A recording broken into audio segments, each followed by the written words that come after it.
नमस्ते प्रिय विद्यार्थियों। आज की हिंदी कक्षा में हम पढ़ेंगे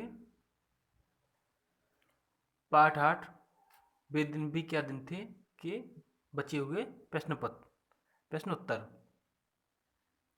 हमने कुछ प्रश्न उत्तर कर लिए थे। हमने श्रुतिलेख, शब्दार्थ, पाठ का सार और कुछ प्रश्नों भी कर लिए थे। अब ये बचे हुए प्रश्न हैं, इनको हम करते हैं। ठीक है, चलिए आते हैं। पहला क्वेश्चन है कल, आज और कल। इसमें पहला क्वेश्चन है 1967 में हिंदी में छपी इस कहानी में कल्पना की गई है कि सालों बाद स्कूल की जगह मशीनें ले लेंगी। तुम भी कल्पना करो कि बहुत सालों बाद ये चीज़ें कैसी होंगी। ठीक है, हमको कल्पना करके बताना है कि ये चीज़ें कैसे होंगी बहुत सालों बाद। तो पहला है, देखिए, पेन। पेन कई सालों बाद कैसा हो जाएगा। दूसरा देखना है हमको घड़ी। तीसरा टेलीफोन और मोबाइल कई सालों बाद कैसे हो जाएंगे, तो ये सब पता लगाना है। और टेलीविज़न, चलिए बताइए। तो देखा जाए तो क्या होगा, जो पेन है, हम देखते हैं पेन क्या हो जाएगा बहुत सालों बाद। पेन लेजर किरणों वाले हो सकते हैं जिनसे हम दूर से ही लिखा जा सकता है। आप लेजर किरणों वाले हो जाएंगे तो हम दूर से ही लिख सकते हैं बोर्ड पे। जैसे कि अभी हमारे पास एक, आपने देखा भी होगा कि एक बोर्ड आता है, वाइट बोर्ड होता है, जिसपे हम जब लिखते हैं तो अपने उंगलियों से लिख सकते हैं। लिखते जाते हैं और एक सीधा हाथ मार देते हैं तो वो रफ हो जाता है और मिट जाता है। ऐसे एक दिन लेजर आय वाला आ जाएगा। तो समय के साथ साथ टेक्नोलॉजी क्या हो जाती है, चेंज होती रहती है। नेक्स्ट देखिए घड़ी। बहुत सालों बाद घड़ी कंप्यूटर के माध्यम से चलेगी। ठीक है, और शायद उसमें सुइयाँ भी नहीं होगी। अभी तो देखिए हम देखते हैं कि घड़ियों में हमारे घंटे वाली सुई होती है, मिनट वाली सुई होती है, लेकिन एक वक्त ऐसा भी आ सकता है कि उसमें घंटे वाली सुई और मिनट वाली सुई ही खत्म हो जाए। और अभी बहुत सी घड़ियाँ आती भी हैं ऐसी जिनमें घंटे वाली और मिनट वाली सुई होती भी नहीं है। थोड़ा सा एक साइन लगा होता है, वो हिलता रहता है, उससे पता चलता है। और उसके बाद और इम्प्रूव कर जाएगा समय के साथ साथ। देखते हैं क्या क्या बदलाव आते हैं। नेक्स्ट देखिए टेलीफोन। टेलीफोन क्या होता है, टेलीफोन की बात। बहुत सालों बाद टेलीफोन मोबाइलों का आकार काफ़ी छोटा हो जाएगा। देखिए, आपको याद होगा पहले बेसिक टेलीफोन इस्तेमाल होता था, वायर वाला, जिसको हर जगह नहीं ले जा सकता था, कि वो घर पे ही रखा रहता था, आपने देखा भी होगा। ठीक है, तो वो काफ़ी बड़ा होता था।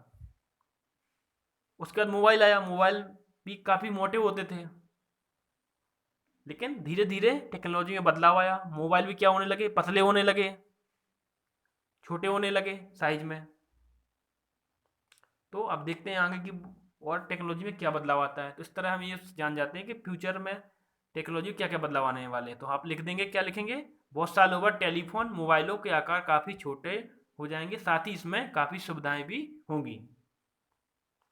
अब टेलीविज़न में क्या होगा, बहुत सालों बाद टेलीविज़न काफ़ी पतले हो जाएंगे। और देखो अभी हमारे पास हम जो घरों में इस्तेमाल करते हैं टेलीविज़न, वो काफ़ी पतले हो हैं और स्लिम है। और आप देखते हैं उसके पहले क्या होता था, हमारे यहाँ जो टेलीविज़न इस्तेमाल होते थे वो काफ़ी मोटे होते इस्तेमाल होते थे, क्योंकि उसमें इलेक्ट्रॉन कैथोड इस्तेमाल होता था।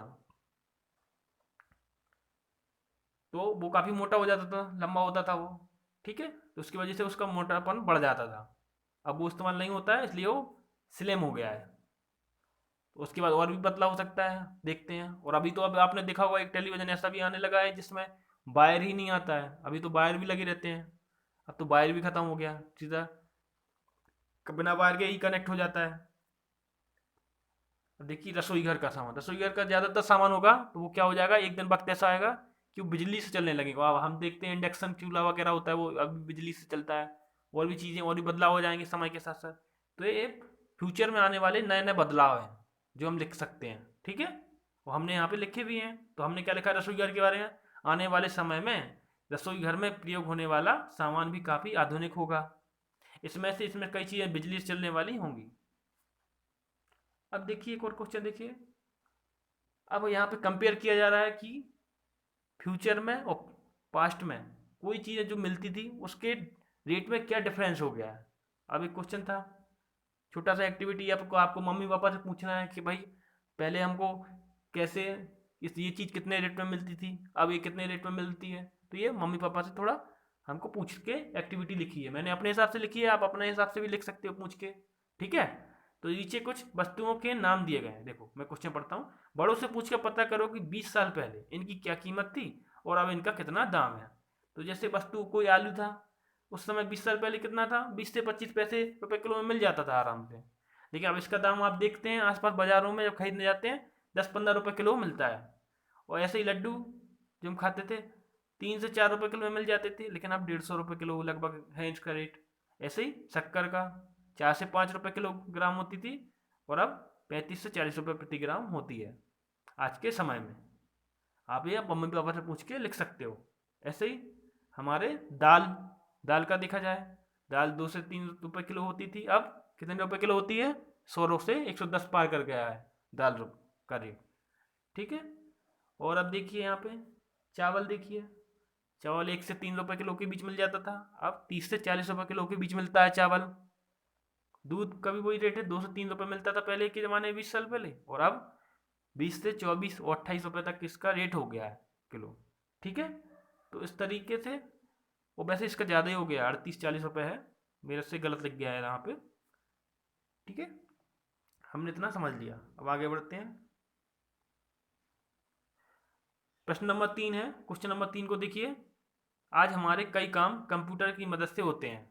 सोचो और लिखो कि अपने व्यक्तिगत और सार्वजनिक जीवन में हम कंप्यूटर का इस्तेमाल किन किन उद्देश्यों के लिए करते हैं। हमको यहाँ पे ये समझना है कि हम कंप्यूटर का अपनी व्यक्तिगत, अपनी पर्सनल लाइफ में और सार्वजनिक जीवन में कैसे इस्तेमाल किया जाता है, ठीक है। वो किन किन उद्देश्यों के लिए इस्तेमाल हो रहा है, देखिए समझिए। व्यक्तिगत, व्यक्तिगत रूप से मनोरंजन के लिए इस्तेमाल करते हैं। कैसे करते हैं मनोरंजन के लिए, आपने देखा होगा कि हम कंप्यूटर में हम कोई पिक्चर चला लेते हैं, फिल्म चला लेते हैं, कोई भी हम एपिसोड देख लेते हैं, ठीक है। और हम इस कंप्यूटर का इस्तेमाल इंटरनेट के माध्यम से ऑनलाइन भी कोई पिक्चर देख सकते हैं, या फिर हम ऐसा कर सकते हैं कोई सिनेमा की टिकट भी बुक सकते हैं। तो मतलब कुल मिला के अपने लिए व्यक्ति पर्सनली तौर पे इसका इस्तेमाल कर सकते हैं घर पे बैठ के, ठीक है। अब सार्वजनिक तौर पे अगर देखा जाए तो हम क्या इस्तेमाल करते हैं कंप्यूटर का, आप रेल का टिकट बुक कर सकते हैं, बस का टिकट बुक कर सकते हैं, सिनेमा का टिकट बुक कर सकते हैं, अगर आपको ऑनलाइन बुक करके आप चले जाइए, ठीक है ना। तो ये काम किए जा सकते हैं कंप्यूटर के द्वारा। अब देखिए हिसाब किताब के बारे में आइए। हम कंप्यूटर में क्या कर सकते हैं, हिसाब किताब को रख सकते हैं, मेंटेन करके रख सकते हैं कि हमको कितना उधार चाहिए, कितने पैसे हमको अभी वापस चाहिए किसी से, और हम पर कितना कर्ज चल रहा है या जो भी है, हम हिसाब किताब रख सकते हैं, टैली करके रख सकते हैं। और यहाँ पे क्या कर सकते हैं, सार्वजनिक जानकारियाँ प्राप्त करने में इस्तेमाल कर सकते हैं कंप्यूटर का। हम दूसरे की डिटेल्स को सेव कर सकते हैं। हमसे बहुत सी डिटेल्स भरवाई जाती हैं, आपने देखा होगा, कोई पेंशन से रिलेटेड या और कोई भी खाता खुलवाया जाता है या कोई भी करवाया जाता है, तो इस सार्वजनिक चीज़ों में इसका इस्तेमाल होता है। हम ऑनलाइन की कुछ भी फॉर्म डालने के लिए जाते हैं तो कंप्यूटर का ही इस्तेमाल करते हैं। तो सार्वजनिक जानकारियाँ का प्राप्त करने में, जानकारी प्राप्त करने में इसका इस्तेमाल करते हैं। अब देखिए पढ़ाई लिखाई, आपने देखा होगा कि देखो हम तो ऑनलाइन क्लासेस भी अगर ले रहे हैं तो किस पे ले रहे हैं, कंप्यूटर से ले रहे हैं। मोबाइल भी चल रहा है वैसे अभी तो, लेकिन कंप्यूटर से चल ले रहे हैं, लैपटॉप से ले रहे हैं, ठीक है। तो पढ़ाई लिखाई में भी इसका इस्तेमाल होता है, ये तो आप समझ ही गए हो। और इसका इस्तेमाल विभिन्न उद्योगों में होता है, जैसे आईटी सेक्टर में इसका बहुत इस्तेमाल होता है, क्योंकि वहाँ तो कंप्यूटर बहुत ज़रूरी होता है। और भी सेक्टर है बिजनेस वगैरह, उनमें इस्तेमाल होता है कंप्यूटर का, ठीक है ना। अब नेक्स्ट क्वेश्चन देखिए यहाँ पे, जानकारी देने या अब देखिए जानकारी देने या लेने के लिए कई तरीके अपनाए जाते हैं। हम जो कुछ सोचते या महसूस करते हैं उसे अभिव्यक्त करने या बताने के भी कई ढंग हो सकते हैं। बॉक्स में ऐसे कुछ साधन दिए गए हैं, उनका वर्गीकरण करके नीचे दी गई तालिका में लिखो, ठीक है। पहला दिया गया संदेश, फोन, चित्र, फैक्स, अभिनय, विज्ञापन, mobile, internet, radio, notice, TV, तार, नृत्य के हाव भाव, संकेत भाषा, मोबाइल संदेश और इश्तेहार। अब देखिए यहाँ पे हम क्या कर रहे हैं, हमको यहाँ पे दो भागों में डिवाइड करना है। जानकारी इनसे मिल देते हैं और लेते हैं।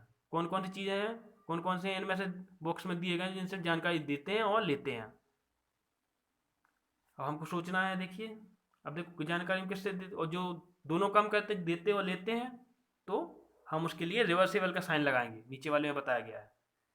देखो अब इसमें जानकारी जिससे देते हैं, जानकारी किससे पाते हैं, संदेश से पाते हैं। जानकारी जो हमसे को रिसीव किससे होती है, संदेश से होती है, चित्र से होती है, फैक्स से होती है, विज्ञापन से हम जानकारी प्राप्त कर पाते हैं, इंटरनेट के माध्यम से हम जानकारी प्राप्त कर पाते हैं। रेडियो भी हमें जानकारी देता है, समाचार सुना देता है, और भी आसपास घटने वाली घटनाओं के बारे में बताता है। नोटिस बोर्ड, नोटिस जो आता है उससे हमें पता चल जाता है कि जानकारी के बारे में पता चलता है। इश्तेहार निकलते हैं जो हमारे अखबार में, और भी वहाँ चीज़ें, इससे हमें पता चलता है, कोई जानकारी पता चल जाती है। और टीवी पर भी विज्ञापन आते हैं और हम समाचार वगैरह देख लेते हैं तो हमको पता चल जाता है। तो ये जानकारी जुटाने के साधन हैं। भावनाएं, अब देखिए भावनाओं के बारे में यहाँ पे क्या बोला गया था, जानकारी देने या लेने के लिए कई तरीके अपनाए जाते हैं। हम जो कुछ सोचते हैं, महसूस होते हैं, व्यक्त करते हैं, और बताने के कई ढंग हो सकते हैं। अब देखो हमें अपनी भावनाओं को बताने के लिए कौन कौन से माध्यम है, हमें अपनी फीलिंग्स को हम कैसे व्यक्त करेंगे, कैसे बताएंगे। हमको ये बताना है कि भाई हमको अपनी फीलिंग्स कैसे व्यक्त कर सकते हैं, हम मोबाइल से, हम मोबाइल के द्वारा अपने मम्मी पापा से, भाई भैया से, दीदी से बात कर सकते हैं, दादा दादी से, नानी से। तो हमने अपने फीलिंग्स को क्या किया, बता दिया, फीलिंग्स को क्या किया, व्यक्त किया, किसके द्वारा, मोबाइल के द्वारा। अब दूसरा क्या है, संकेत भाषा, ठीक है ना। सांकेतिक भाषा होती है, उसके माध्यम से भी हम अपनी फीलिंग्स को, जैसे बहुत से इमोजीज का इस्तेमाल करते हो आप लोग, संकेत भाषा है कि किस तरह इस्तेमाल होते हैं वो, ठीक है। नृत्य के हाव भाव, हाव भाव आपने जैसे बहुत से लोगों ने डांस सीखा है, तो उसमें वो अपने अपने आप जो एक्सप्रेशन देते हो उसके माध्यम से भी अपनी भावनाओं को आप शो करते हो। फोन, फोन करते यहाँ पे क्या है, बेसिक फोन से है, लैंडलाइन से है, उसके द्वारा भी हम करते हैं। अभिनय, अभिनय के माध्यम से भी हम अपनी फीलिंग्स, हाव भाव को शो करते हैं।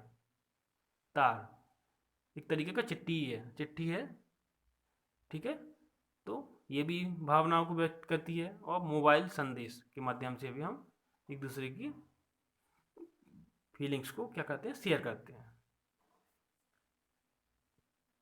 आज के लिए बस इतना ही। Thank you very much.